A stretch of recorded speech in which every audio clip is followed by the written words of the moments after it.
विद्यार्थी मित्रांनो, जर का तुम्ही 2025 मध्ये होणाऱ्या राज्यसेवा मुख्य परीक्षा आणि OBC मुख्य परीक्षेच्या उत्तरलेखनाची तयारी करत असाल, म्हणजेच आन्सर रायटिंगची तयारी करत असाल, तर हा व्हिडिओ खास तुमच्यासाठी आहे. न स्किप करता व्हिडिओ शेवटपर्यंत पहा. तुम्हाला माहितीच आहे की आपण VJS ई-स्टडी या ऑनलाईन प्लॅटफॉर्म अंतर्गत स्पार्क 2025 नावाचा एक इनिशिएटिव्ह सुरू केला आहे. स्पार्क म्हणजे strategic performance assessment and ranking. आता या स्पार्क अंतर्गत आपण answer writing skill development initiative सुरू करतोय आणि याच्या अंतर्गत आपण 100 दिवसांचा एक अभिनव उपक्रम सुरू केला आहे की ज्याच्यामध्ये आपण तुमच्या आन्सर रायटिंगवरती म्हणजेच उत्तरलेखनावरती काम करणार आहे. हा एक वीकली प्लॅनिंग या तत्वावरती आधारित हा एक इनिशिएटिव्ह आहे. बऱ्याचशा लोकांनी याला ॲडमिशन घेतलेलं आहे, काही लोकांनी ॲडमिशन घेतलेलं नाही आहे. त्या लोकांनी आम्हाला सांगितलं की फी थोडीशी जास्त आहे. आपली जी 100 दिवसाची फी आहे तर ती 2,999 रुपये एवढी आहे. जर का तुम्हाला या फीवरती विशेष डिस्काउंट मिळवायचा असेल किंवा तुम्हाला या उपक्रमात सहभागी व्हायचं आहे परंतु याच्यापेक्षा थोडीशी कमी फी भरायची तर हा व्हिडिओ तुम्ही न स्किप करता शेवटपर्यंत पाहायचा आहे. तर ही ऑफर अशी आहे की स्पार्क 2025 पहिल्या आठवड्याचे 5 क्वेश्चन्स आम्ही ऑलरेडी आमच्या ग्रुपमध्ये टाकलेले आहेत की जो टेलिग्रामचा प्रायव्हेट ग्रुप आहे.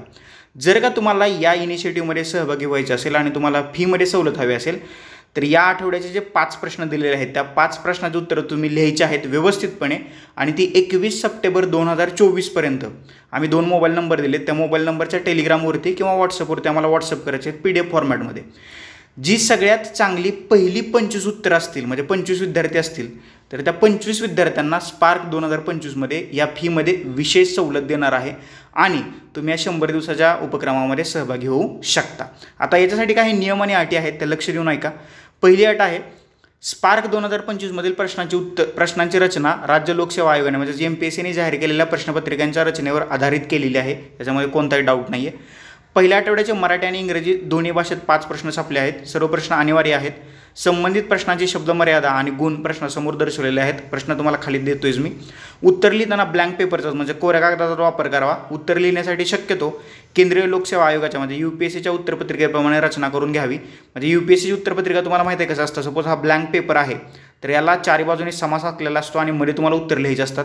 तुम्ही जर का A4 पेपरवरती लिहिणार असाल तर सर्वप्रथम अशी रचना करून घ्यायची आहे. तीच उत्तरं ग्राह्य धरली जातील.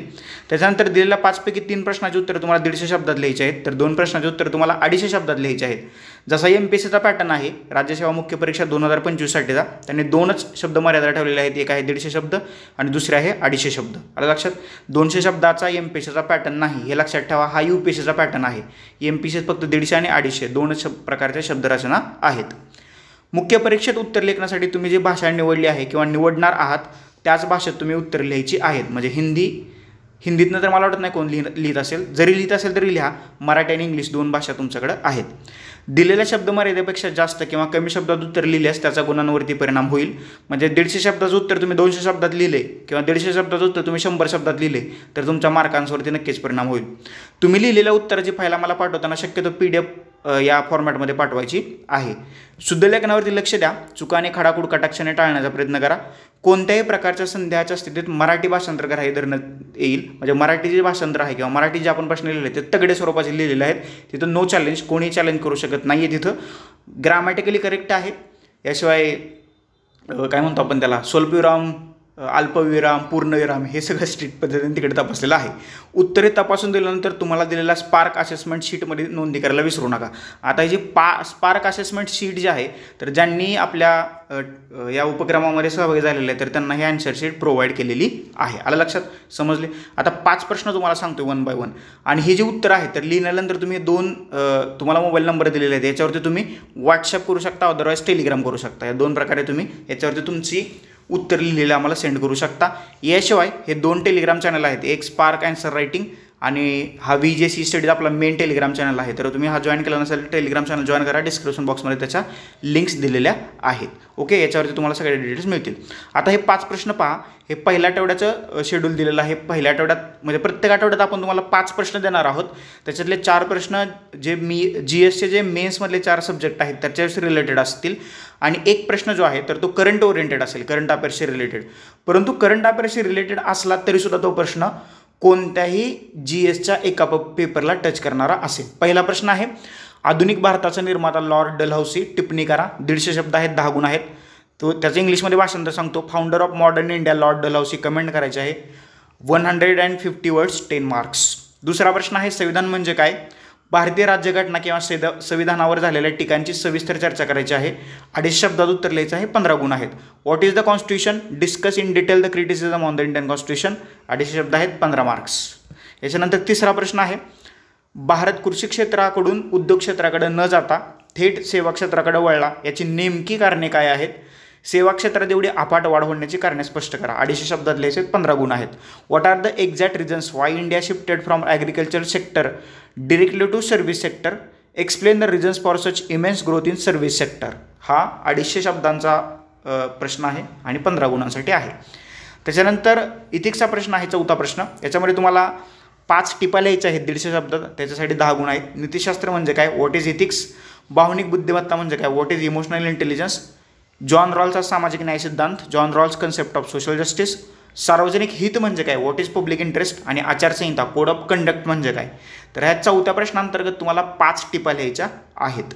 याच्यानंतर 5वा आणि शेवटचा प्रश्न आहे. मी जो तुम्हाला म्हणलो की 4 प्रश्न तुमचे GSशी रिलेटेड असतील आणि 5वा जो प्रश्न आहे तर तुमचा करंटचा असेल परंतु तो GSशी रिलेटेड असेल. हा सोसायटीला कनेक्ट करणारा पार्ट आहे. जनआंदोलन म्हणजे काय, सध्या महाराष्ट्रात उभा राहिलेल्या जनआंदोलनाचं टीकात्मक परीक्षण करा. 150 शब्दात लिहायचे. 10 गुण आहेत. What is mass movement, critically examine the ongoing mass movements in Maharashtra. 150 words आहेत आणि 10 मार्क्ससाठी हा प्रश्न देण्यात आलेला आहे. तर नियम आणि अटी काय आहेत. ह्या प्रश्नांची 5च्या 5 प्रश्नाची उत्तरं 21 सप्टेंबर 2024 पर्यंत तुम्ही आम्हाला लिहून पाठवायचे आहेत. नियम आणि अटी मी तुम्हाला वरती सांगितलेल्याच आहेत.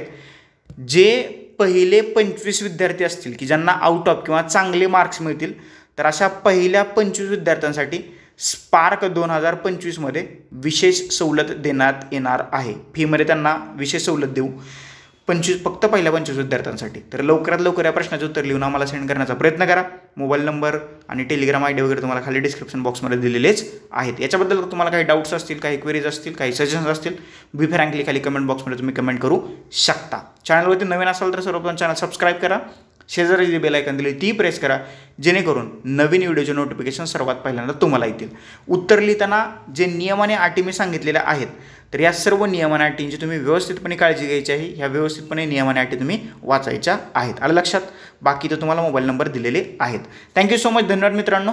नेक्स्ट व्हिडिओमध्ये आपण भेटूयाच. याशिवाय उत्तर लेखनासाठी तुम्हाला बेस्ट ऑफ लक. व्यवस्थित उत्तर लिहा, चांगली उत्तर लिहा, टॉपरपेक्षा भारी उत्तर लिहा. Thank you so much. धन्यवाद. नेक्स्ट व्हिडिओमध्ये आपण भेटूयाच.